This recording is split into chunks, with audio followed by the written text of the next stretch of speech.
اعوذ باللہ من الشیطان الرجیم بسم اللہ الرحمن الرحیم۔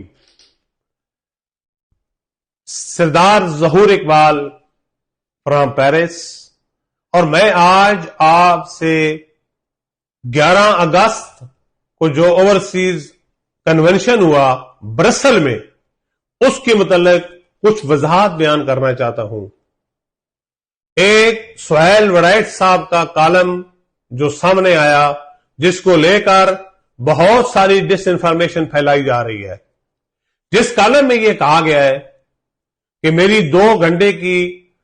فیلڈ مارشل سید عاصم منیر صاحب سے ملاقات ہوئی ہے کہ میں سمجھتا ہوں کہ ناانصافی ہوگی، کہ بہت بڑی زیادتی ہوگی اگر اس کو اس طرح بیان کیا جائے۔ یہ بالکل سراسر غلط ہے، غلط بیانی ہے۔ ایسی کوئی ملاقات نہیں ہوئی کسی بھی صحافی سے جو 2 گھنٹے یا چھوڑ کے 5 منٹ کی بات بھی ہو۔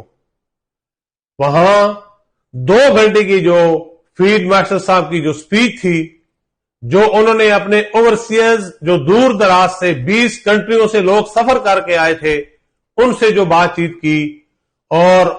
وہ بات چیت جو تھی اس کو بیس بنا کے اپنے کالم لکھے گئے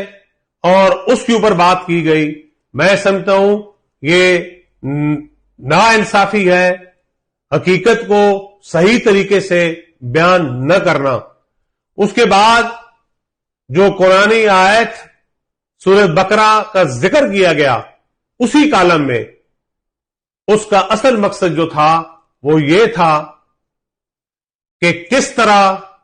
ہم اپنے ملک کو آگے لے کے جا رہے ہیں، کس طرح یعنی کہ باقی ملک ہمارے ساتھ، انڈیا کی بات ہو رہی تھی، شیطانی کردار ادا کر رہے ہیں، اور ہم انصاف پسند لوگ ہیں، ہم امن سے رہنا چاہتے ہیں، ہم اپنے ملک اور اپنی قوم کو آگے لے کے جانا چاہتے ہیں۔ اور جو کھانے کی بات ہوئی کہ اندر کھانے کے میز پہ ہماری ڈسکس ہوئی، وہاں پہ کم از کم بھی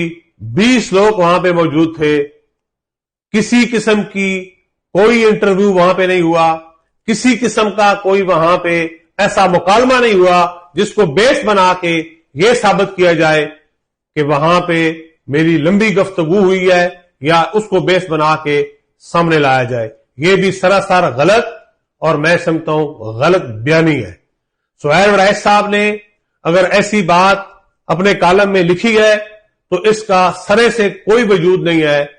وہاں پہ صرف یعنی کہ 10 منٹ کا 15 منٹ کا جو ایک کھانے کا ایک سلسلہ تھا، اس کے بعد چیف صاحب نے، فیلڈ مارشل صاحب نے اپنے تمام آنے والے اوورسیئرز کو 600 لوگوں کے ساتھ 1 بائی 1 مصافحہ کیا، ہینڈ شیک کیا، ان سے تصویریں بنائیں، جس کی آلریڈی زندہ مثال ہے کہ سب لوگوں نے اپنی تصویریں فیس بک پہ اور سوشل میڈیا پہ شیئر کی ہیں۔ میں یہ آپ کو کیٹیگوریلی بتانا چاہتا ہوں کہ وہاں پہ جو بھی ملاقات تھی وہ صرف اوورسیئرز کے ساتھ، اور ان کے ساتھ ملاقات کا جو مقصد تھا اپنے لوگوں کو اعتماد میں لینا تھا، اپنے لوگوں کو آگے کیسے لے کے جانا ہے، اس کی بات ہوئی۔ کسی بھی صحافی سے یا سہیل وڑائٹ صاحب سے کوئی مطلق ایسی بات نہیں ہوئی جس کو بیس بنا کے کالم لکھا گیا ہے۔ میں تمام لوگوں کا شکر گزار ہوں، اور آخر میں یہ کہوں گا، پاکستان زندہ باد، پاکستان ہمیشہ زندہ باد۔